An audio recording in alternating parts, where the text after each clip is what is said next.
안녕하세요. 노부장입니다. 오늘 동영상은 컴퓨터의 기본적인 보안을 위한 내용들입니다. 컴퓨터는 스마트폰과 각종 서비스의 계정을 연동해서 사용하는 경우가 많고 비밀번호를 동일하게 사용하는 경우가 많다 보니 한번 비밀번호가 유출되면 각종 SNS에 자신의 이름으로 광고글을 게시한 후에 강퇴되는 경우들이 발생하게 됩니다. 혹은 더 큰 피해가 발생할 수도 있겠죠. 이런 것들을 방지하기 위한 여러 가지 사항들이 있는데 가장 기본적인 것들만 한번 보도록 하겠습니다. 보시는 건 네이버인데요. 로그인을 해보겠습니다. 자, 로그인 아이디와 비밀번호를 넣고 2단계 인증을 설정해 놓은 경우 이렇게 제가 등록한 기기로 로그인을 할지를 물어보게 됩니다. 저는 지금 스마트폰에 연동을 시켜놨는데요. 스마트폰에서 승인을 해줘야 로그인이 가능해지죠. 자, 우측에 보시면 로그인이 된 화면이 나옵니다. 여기 로그인된 정보가 보이고 있고요. 이 로그인된 프로필 화면에서 프로필 사진 밑에 설정 버튼을 누르시면 이렇게 프로필 수정으로 들어가게 됩니다. 자, 보안 설정이 위에 보이죠? 보안 설정을 눌러보겠습니다. 여기서 2단계 인증을 설정할 수가 있고요. 타 지역 로그인 차단과 해외 로그인 차단이 있습니다.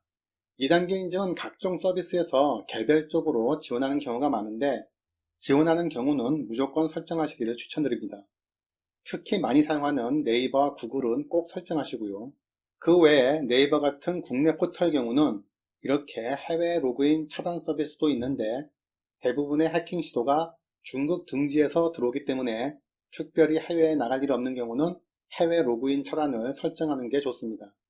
국내에서 많이 사용하는 IP 타임 공유기 경우에는 이런 공유기에도 해외에서 들어오는 접속을 차단하는 그런 기능이 있습니다. 이 100만 건이 넘는 접속들이 모두 다 해킹 시도라고 볼 수는 없는 거고 대부분은 상관이 없을 텐데요. 그 중에 일부는 어떤 해킹을 위한 스캐닝이라든가 그런 경우들도 있을 수 있겠죠. 가능하다면 설정해 놓는 게 좋다고 봅니다. 두 번째는 윈도우 업데이트입니다. 여기 지금 설정으로 들어가시면 하단에 윈도우 업데이트가 보이시죠? 윈도우는 꽤 괜찮은 OS입니다만 일반적으로 가장 많이 사용되는 운영체제이다 보니까 보안 취약점을 파고드는 그런 사람들도 많습니다. 업데이트는 이런 취약점들이 나올 때마다 보완하는 패치들을 반영하고 있기 때문에 지속적으로 해주는 게 낫습니다. 여기 지금 업데이트 확인을 누르시면 나오겠죠. 새로 도입되는 기능들이 불안해서 나중에 하겠다 하는 경우도 있는데 그런 경우는 득보다는 실이 크다고 생각됩니다. 물론 전문적인 관리자가 별도의 이유가 있어서 다른 결정을 하는 경우는 논외가 되겠죠.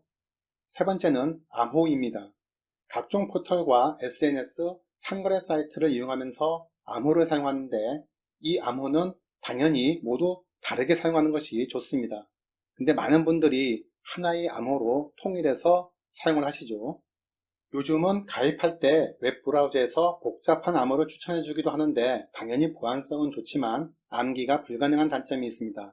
그래서 보시다시피 웹브라우저에서는 사용하는 사이트들, 사용하는 포털들에 대해서 이렇게 비밀번호를 기억하는 그런 서비스들을 제공하고 있습니다. 이것들은 복호화도 가능한데요. 복호화라는 것은 암호를 저장된 상태에서 일반 평문으로 되돌리는 것을 말합니다. 복호화가 가능하다는 건 만에 하나의 경우 누출될 수 있다는 의미이기도 합니다.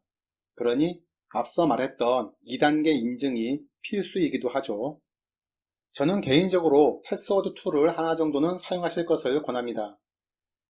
저는 패스워드 매니저 세이프인 클라우드라는 제품을 사용하는데 이게 가장 좋아서는 아니고 대부분 구독제인데 반해서 이건 한 번만 사면 연구소장이라서 그런 의미 때문에 사용하고 있습니다.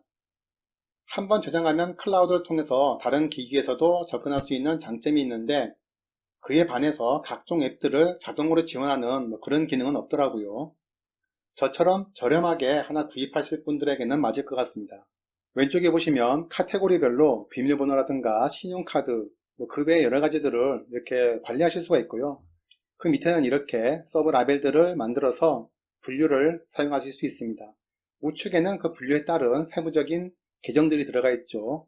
여기는 지금 ESXi에 대한 루트와 비밀번호들이 보이고 있습니다. 복잡한 암호를 사용하다 보니까 해독하는 데 걸리는 시간이 수백 년으로 나오고 있네요.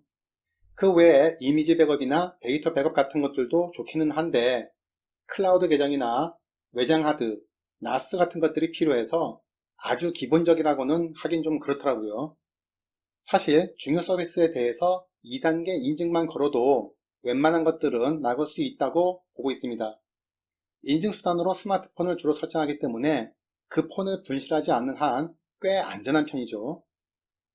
그렇기 때문에 그거 하나라도 반드시 해두시기를 추천드립니다. 자, 오늘은 굉장히 간단한 동영상이었고요. 오늘 동영상 여기서 마치겠습니다.